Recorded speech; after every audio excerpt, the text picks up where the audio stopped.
Good morning everyone. Ratio and proportion related TNPSC PYக்கு group 1ல இருந்து ஒரு question பார்க்கலாம். Question read பண்ணிக்கோங்க. If rupees 1600 is divided among P and Q in the ratio என்ன சொல்லிருக்கானா 5:3 then Q share எவ்வளவுன்னு கேட்டிருக்காங்க.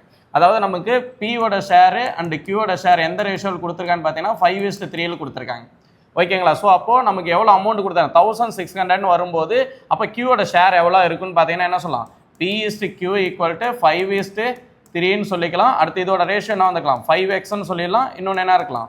3x ன்னு இருக்கும். ஷேர் எவ்வளவுன்னு தெரியாது. அப்ப டோட்டல் ஷேர் ஈக்குவல் டு எவ்வளவு இருக்கலாம்? அப்ப total share equal to 5x + 3x ன்னு சொல்லலாம். ஈக்குவல் டு எவ்வளவு வந்துரும்? 1600.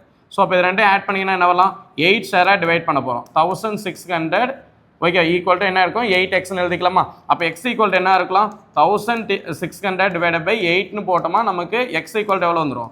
200 ன்னு வந்துரும். அப்போ நமக்கு எதோட ஷேர் கேட்டிருக்காங்க? Q ஓட ஷேர் கேக்குறாங்க. Q ஓட ஷேர் ஈக்குவல் டு எவ்வளவு? 3x. அப்போ 3 * 200 ஈக்குவல் டு எவ்வளவு எழுதிக்கலாம்?